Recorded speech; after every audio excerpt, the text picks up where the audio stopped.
एक 16 साल की बच्ची जिसके साथ दुष्कर्म होता है। दुष्कर्म करने का आरोप 2 युवकों पर लगा है, यानी ये केस गैंगरेप का बताया जा रहा है। जब भी इस तरह का मामला सामने आता है तो लोग कानून का सहारा लेते हैं न्याय के लिए।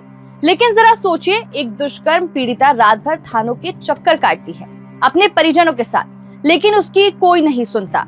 पुलिस वाले कभी इस थाने तो कभी उस थाने भेजते हैं। पीड़िता रात भर भटकती है, लेकिन FIR वो दर्ज नहीं होती। ये खबर है मध्य प्रदेश के रीवा शहर से, जहां के आला अधिकारियों की अपनी ही पीठ थपथपाने वाली कार्यप्रणाली सामने आई, जहां अपने अपने घरों में गहरी नींद में अधिकारी सोते रहे और रात भर पीड़िता किशोरी और उसके परिजन थानों के चक्कर काटते रहे। ये सनसनीखेज वारदात 27 और 28 फरवरी की दरमियान रात की है। नरेंद्र नगर निवासी पीड़िता, जिसकी उम्र 16 साल है, उसकी दोस्ती एक लड़के से इंस्टाग्राम पर होती है। 27 फरवरी को किशोरी का जन्मदिन था।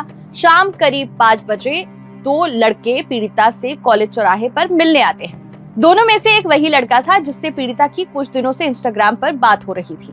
दोनों युवक लड़की को बहला फुसलाकर अपनी बाइक पर बैठाकर ले जाते हैं बिछिया इलाके के एक मकान में, जहां पर उसके साथ दुष्कर्म किया जाता है। रात करीब 10 बजे आरोपियों ने पीड़िता को छोड़ दिया। किशोरी घर पहुंची तो वह बार बार बेहोश हो रही थी। उसके पेट में भयंकर दर्द हो रहा था। उसके बाद उसे बिछिया अस्पताल ले जाया गया, जहां उसे कुछ दवाई और इंजेक्शन दिए गए। फिर अस्पताल की सलाह के बाद परिजन रात करीब 12:30 बजे सिविल लाइन थाने पहुंचते हैं। लेकिन यहाँ पर पीड़िता से पूछताछ करने के बाद ये कहकर पल्ला झाड़ दिया जाता है कि ये हमारे थाना क्षेत्र की घटना नहीं है। पुलिस का कहना था कि लड़की अपनी मर्जी से गई थी। घटना बिछिया थाना क्षेत्र में घटी है, इसीलिए आप इसे बिछिया थाने लेकर जाइए और वहीं पर FIR दर्ज करवाइए। इसके बाद पीड़िता को लेकर परिजन बिछिया थाने पहुंच जाते हैं। रात 12:30 बजे से तकरीबन 2:30 बजे के बीच परिजन थाने के बाहर बैठते हैं, लेकिन बिछिया पुलिस ने भी प्रकरण दर्ज नहीं किया। बिछिया पुलिस का कहना था कि इस घटना की शुरुआत कॉलेज चौराहा और नरेंद्र नगर से हुई। वो इलाका हमारे क्षेत्र में नहीं आता है। पीड़िता परिवार के बार बार आरजू मिन्नत करने के बाद भी FIR दर्ज नहीं हुई। परिजन एक बार फिर पीड़िता को लेकर सिविल लाइन थाने पहुंचे।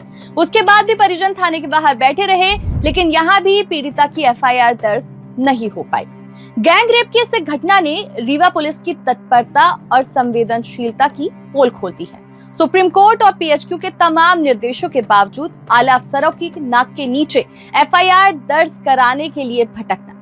अब आप खुद सोचिए, पहले एक 16 साल की बच्ची के साथ गैंग रेप होता है और फिर केस दर्ज कराने के लिए पीड़िता और उसके परिवार वाले थानों के चक्कर काटते हैं। क्या न्याय की मांग करना इतना मुश्किल हो गया है प्रदेश में कि गैंग रेप जैसे संवेदनशील मामले में भी इतनी लापरवाही बरती जा रही है? ये मामला रीवा शहर के पुलिस की कार्यशैली पर भी सवाल खड़े करता है। फिलहाल के लिए इस वीडियो में इतना ही। मुझे दीजिए इजाजत। खबरों के लिए देखते रहिए पब्लिक वाणी। नमस्कार।